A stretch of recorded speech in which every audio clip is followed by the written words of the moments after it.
আসসালামু আলাইকুম সবাইকে। কেমন আছেন সবাই? আশা করছি ভালো আছেন। আজ আমি আপনাদের সাথে বিট ভাজার রেসিপিটি শেয়ার করব। বিটের সবজি বিট কিন্তু আমাদের স্বাস্থ্যের জন্য অনেক বেশি উপকারী। বিটের সাথে আমি কিন্তু আলুও দিয়েছি। তো যাই হোক, বিট আর আলুগুলোকে আমি চিকন করে লম্বা করে কেটে নিয়েছিলাম। চুলোয় বসিয়ে দিলাম ফ্রাই প্যান।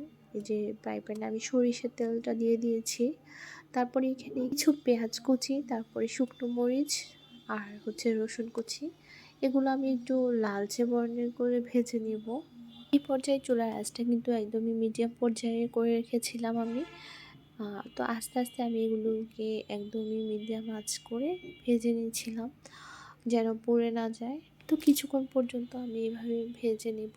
যখন পরিবর্তন হয়ে যাবে, তখন এখানে আমি আস্তে আস্তে সব প্রকারের মশলা দিয়ে দিব, যা যা দেওয়া দরকার। তো প্রথম দিকে এখানে আমি সামান্য একটু আদা বাটা দিলাম, তারপরে সামান্য একটু রসুন বাটা দিয়েছি, তারপরে দিলাম একটু সামান্য পরিমাণে একটু লবণ, আর সামান্য পরিমাণে একটু হলুদের গুঁড়ো দিয়ে দিব।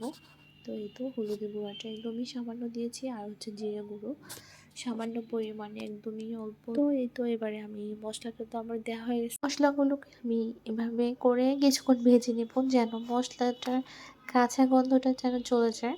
তো এই তো ভাজাটা কিন্তু আমার অলরেডি হয়ে গেছে। এই তো এবারে আমি বিটরুট আর আলু কুচি দিয়ে দিলাম। তো এখানে আমার একটা বিটরুট ছিল, তো বিটরুটের সাথে আমি চিন্তা করলাম যে মিক্স করে একটা আলু দিয়ে নিই, তাহলে খেতে ভালো লাগবে বিটরুটটা। তো এই তো এভাবে আমি একদম আঁচটা কিন্তু আমার মিডিয়াম করে রেখেছি। আর এখানে ভাজার সময় আমি কোনো পানি ইউজ করবো না। প্রথম দিকে এখানে আমি মশলার সাথে আলু আর বিটরুটগুলোকে মিক্স করে নিয়েছিলাম, আস্তে আস্তে করে সব কিছু মিক্স করে নিয়েছি।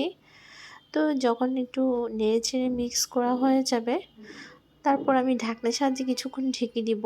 আর এখানে যেহেতু আমি পানি ব্যবহার করব না রান্না করতে, জন্য আঁচটা কিন্তু একদমই কমিয়ে রেখেছি। এভাবে কিছুক্ষণ পর পর আমি ঢাকনাটা দিয়ে ঢেকে আবার একটু নেড়ে চেড়ে নিচ্ছি। বিটের সবজিটা কিন্তু আমাদের শরীরের জন্য অনেক বেশি ভালো।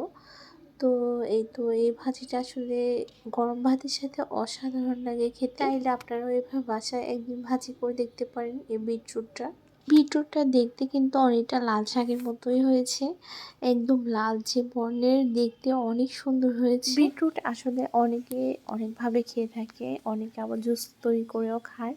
বিটের জুসটা কিন্তু অনেক ভালো শরীরের জন্য। তো বিটের সব কিছুই ভালো, বিটের তরকারিটাও অনেক ভালো, বিটের জুস করে খাওয়া অনেক ভালো। তো এই তো দেখতে পাচ্ছেন আমার বিটরুট ভাজিটা কিন্তু হয়ে গেছে। আশা করছি বিটরুট ভাজিটা সবার কাছে ভালো লেগেছে। আজকে এ পর্যন্তই। সবাই ভালো থাকবেন। আল্লাহ হাফেজ।